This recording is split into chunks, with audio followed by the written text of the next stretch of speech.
guys, Daja. So, dito tayo ngayon sa may Guangzhou, China. So, time check right now is around 2 p.m. And lumipat kami ng hotel dito sa may Nihud Elegant Hotel. Tapat lang yan mismo ng second biggest tower in the world, which is yung Canton Tower. Mamayang gabi is maganda yung pailaw niyan and tatry din natin siyang puntahan. So, if may time pa kami, baka punta namin yung pinakataas niya. Yung kinagandahan ng hotel na to guys, very kid-friendly siya. So, pwede kang mamili ng design. So, yung pinili namin is yung McQueen theme ng room. So, marami siyang toys. Merong mga mat, may playhouse ng bata, and may mga McQueen na airplane. And yung room na nakuha namin guys, meron siyang 2 bed and puro siya may McQueen. Ayan, since lalaki yung anak ko and mahilig siya sa McQueen, ayan, perfect to sa kanya.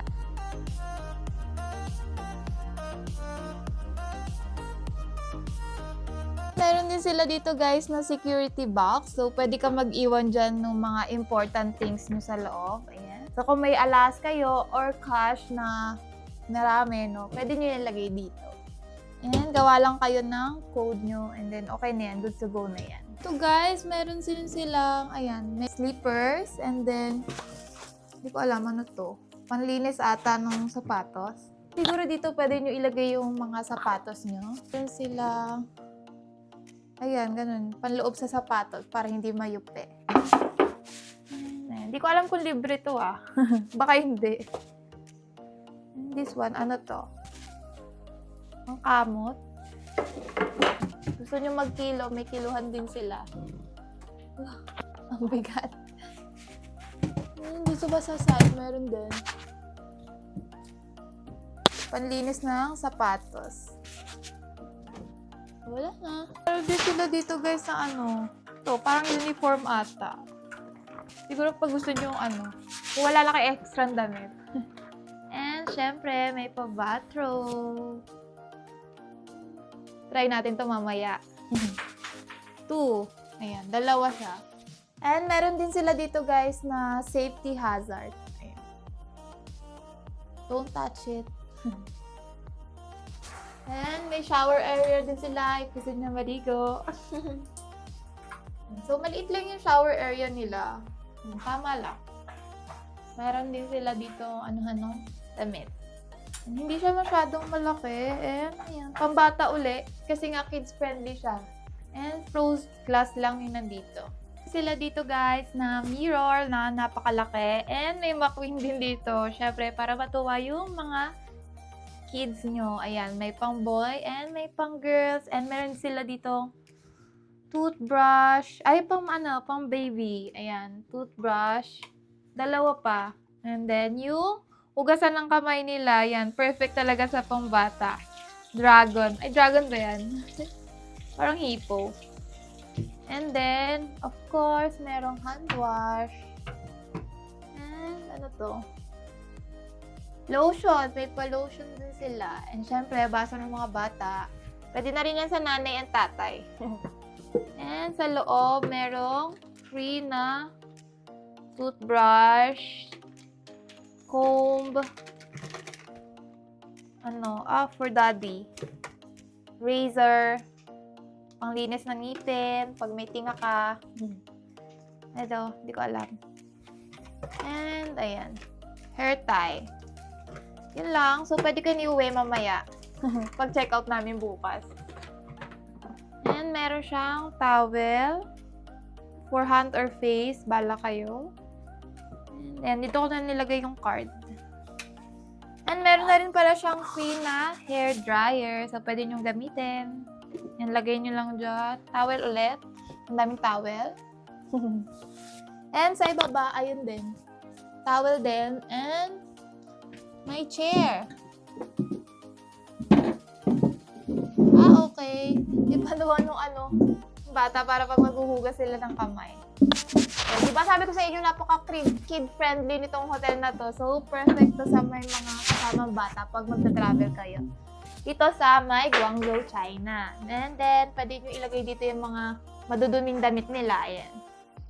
Next naman natin guys is yung toilet. And yung toilet nila guys, automatic na rin. And may pa-remote pa sila dito. Ano ba to? Try natin tong blue. Uy! Ayan, may automatic na siya na nagwa-wash. Ayan.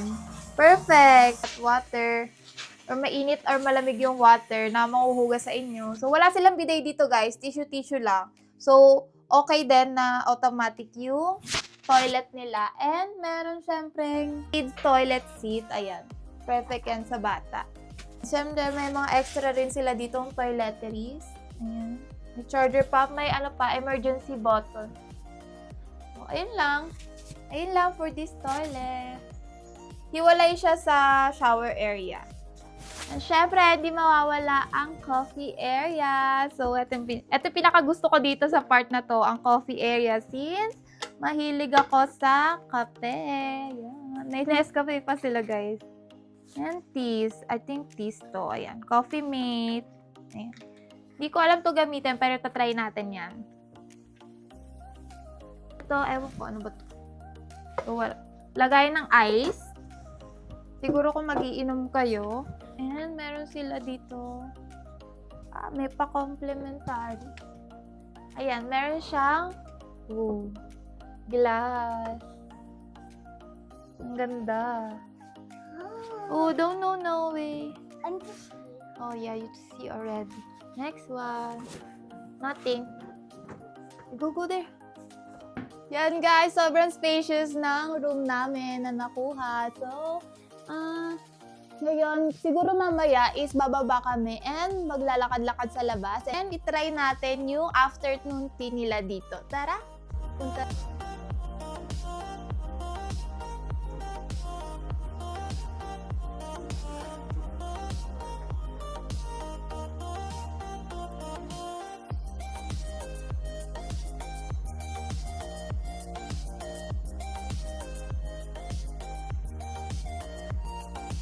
Try natin yung egg tart nila dito.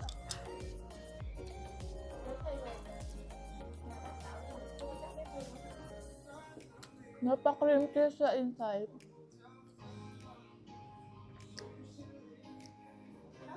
Ang sarap ng mga cookies nila dito. Hindi sobrang tamis ng mga cakes.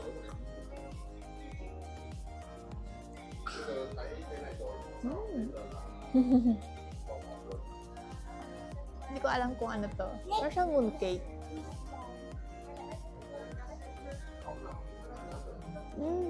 Mooncake.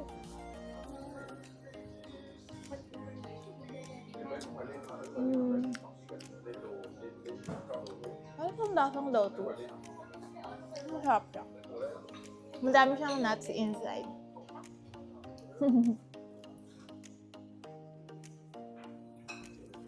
We were tired last night, guys. I was not able to make the video. So, we went to the Canton Tower. So, gumawa ako ng separate video about that. So, don't forget to check it out. Muntik na namin ma-miss yung breakfast time since hindi talaga namin plan kumain ng breakfast sa hotel. Dahil at first, akala namin nothing special and hindi fresh like other usual hotel. But here in Mihood, guys, sabi ng asawa ko, yung lasa ng dumplings nila, balsi, siopaw, lasang handmade, hindi frozen goods. So, buti na lang talaga nakaabot kami sa breakfast time nila. So, it was until only 10 a.m. Ang nakababa kami is 9:30 a.m. na. So, onti na lang din yung foods na nakalagay. And nagliligpit na rin sila nung iba. Buti na lang talaga nakaabot kami. And was able to experience all this cuisine that they offer. So, if you're gonna ask me, kamusta ba tong hotel nito or is it worth it? I would say na yes, if may pagkakataon, I will still stay here next time. So, the room is so clean, spacious, high-tech, kids-friendly. Their location is suit to our itinerary. But yung lobby nila, guys, walang waiting lounge, kundi nasa 28th floor pa. So, you need to wait your car outside, standing, or just go down pag andyan na. But overall, I enjoyed our stay here. So, you can also leave your luggages here. If you check out early and you still want to roam around, it's free of charge. So if you're coming to Guangzhou, especially with your kids, I highly recommend this Mihood Hotel and let me know your thoughts in the comments below. Don't forget to like this video and subscribe for more travel and food guides. See you on the next one.